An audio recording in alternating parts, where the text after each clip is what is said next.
Bonjour à tous et soyez les bienvenus dans ce principal rendez-vous de l'information dont tels sont les faits marquants. Lancement d'un atelier de formation sur les produits laitiers.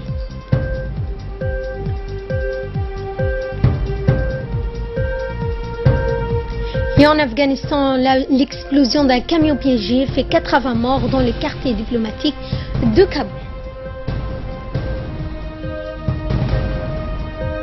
Bonjour et on entame ce journal par cette information sur la visite de travail qu'effectue actuellement le ministre de l'Énergie, M. Younis Ali Guedi, en Tunisie.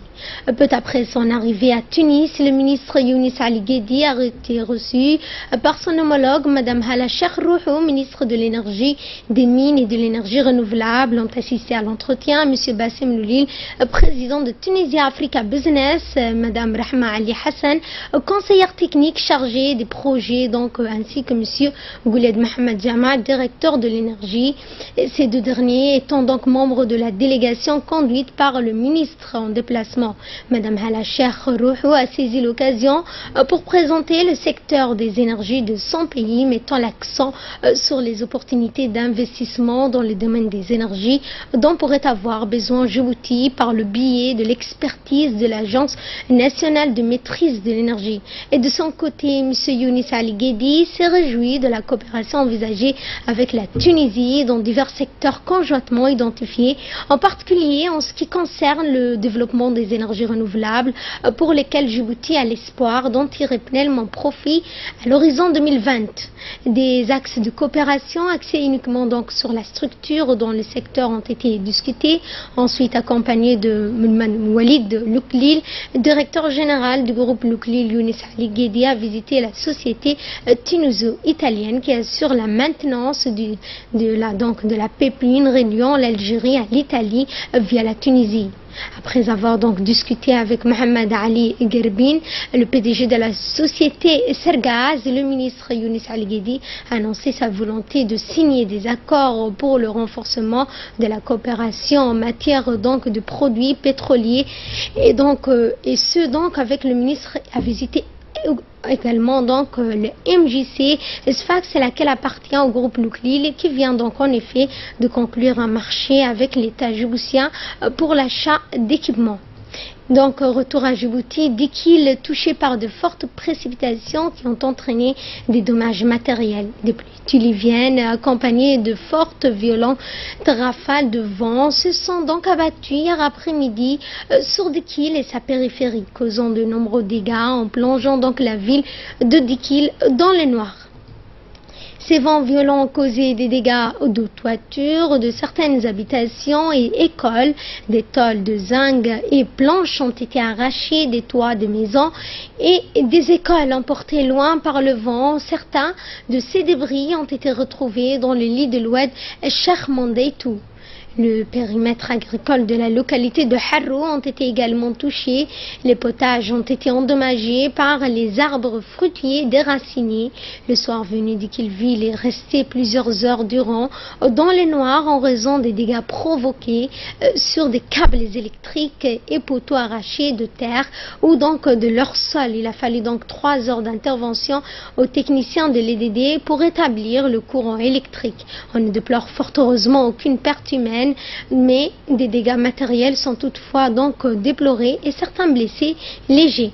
Autre nouvelle de ce 15h, l'atelier de formation à la commercialisation et transformation des produits laitiers par les mini-laiteries s'est tenu hier dans la salle de conférence de Bandar Jadid.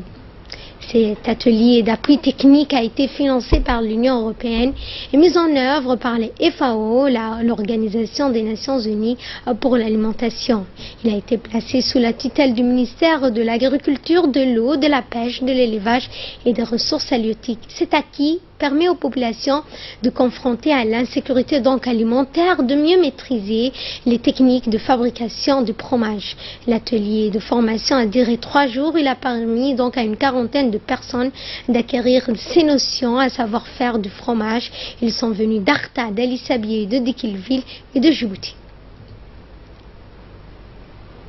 Plan organisation constitué de différents acteurs impliqués directement ou indirectement dans les maillons de la filière laitière.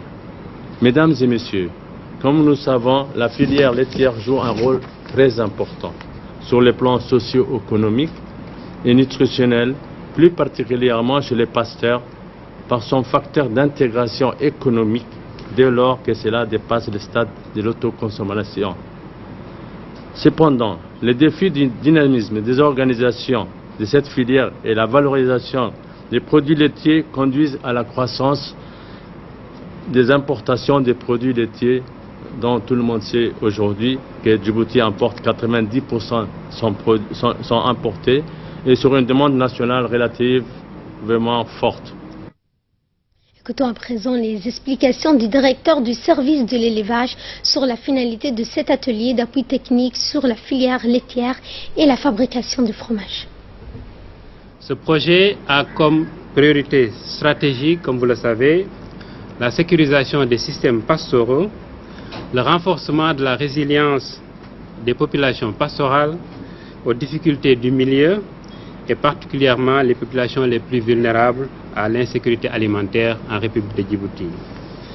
Mesdames et messieurs, en République de Djibouti, comme vous le savez, l'élevage étant la principale activité en milieu rural et ses productions, particulièrement le lait et ses produits, constituent des aliments nobles qui sont en même temps des sources importantes de revenus pour les éleveurs et agroéleveurs, sources de protéines de qualité pour la population djiboutienne de manière générale, notamment également les agroéleveurs et leurs familles.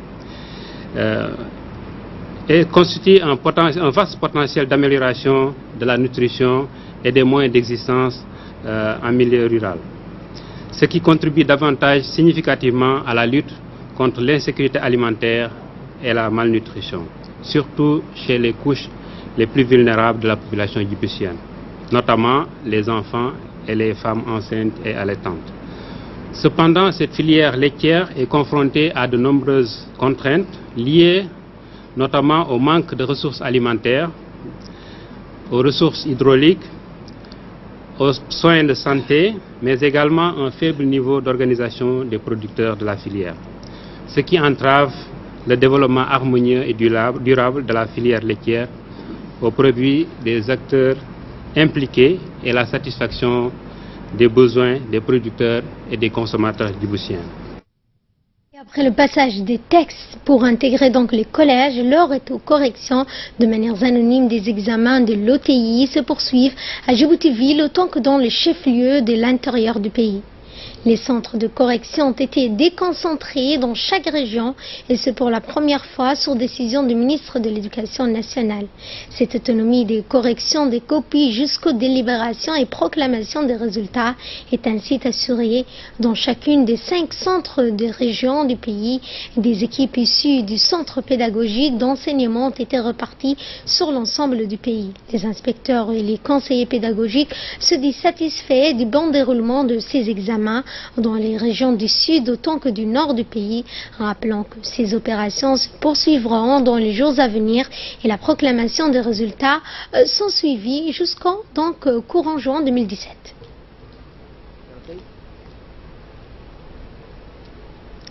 Et de là, nous passons à ce qui domine l'actualité à travers le monde. Carnage dans le quartier diplomatique de Kaboul. Kaboul a été donc secoué par une très forte déflagration ce matin. Un camion piégé a explosé dans le quartier diplomatique de la capitale afghane. Le dernier bilan du ministère de la Santé évoque 80 morts et plus de 300 blessés. Un bilan susceptible d'évaluer encore au vu des grands nombres de personnes touchées. L'explosion de très forte puissance a été ressentie dans cette grande partie de la ville, semant la panique dans la population. Elle s'est produite tout près de l'ambassade d'Allemagne, mais d'autres représentations diplomatiques, dont celle de la France, ont également été touchées. Selon les autorités, la cible exacte de l'attaque n'était pas claire dans l'immédiat. Aucune revendication n'a encore été faite. À la fois, les talibans et l'organisation de l'État islamique sont à l'origine de nombreux attentats afghans dans le pays. Autre attentat, cette fois en Irak, près de 30 personnes ont été tuées et une centaine de blessés dans un attentat survenu ces dernières heures à Bagdad. Une voiture piégée garée sur le pont des Martyrs, l'un des principaux ponts de la capitale, a explosé. 11 personnes ont été tuées et des dizaines de blessés. Ce matin, les habitants de Bagdad découvraient avec horreur la scène de l'attentat de nuit, peu après minuit, devant un marchand de glace populaire dans le quartier de Karada, dans le centre de la capitale irakienne. Une voiture explosée, le bilan s'alourdit, donc 16 morts et 76 blessés, notamment des femmes et des enfants. L'attaque a été revendiquée par le groupe État islamique. Voilà, c'est tout pour l'essentiel de ce 15h. Merci à vous de l'avoir suivi. Je vous retrouve dans un instant pour le focus.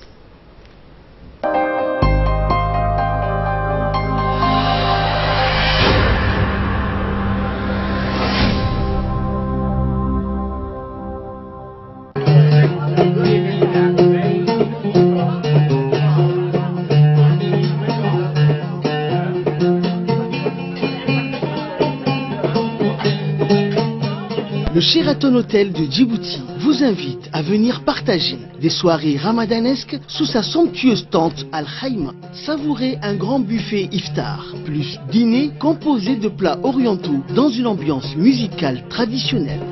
Réservez au 21 32 86 20 ou le 21 32 80 00.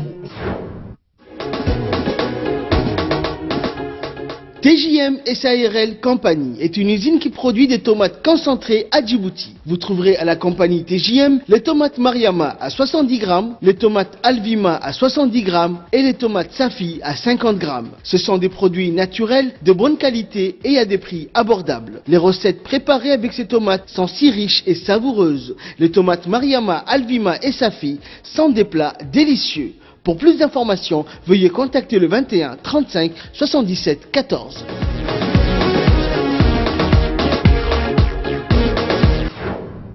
Coca-Cola?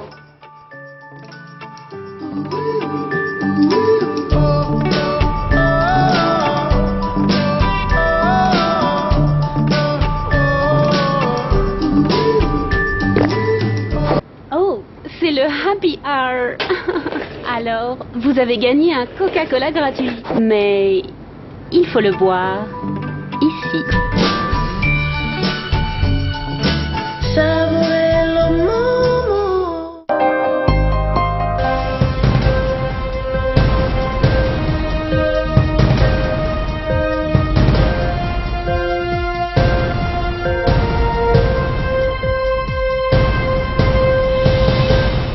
Merci de nous rejoindre pour suivre avec nous ce focus. Avec nous sur ce plateau, Ali Abdullahi, bonjour.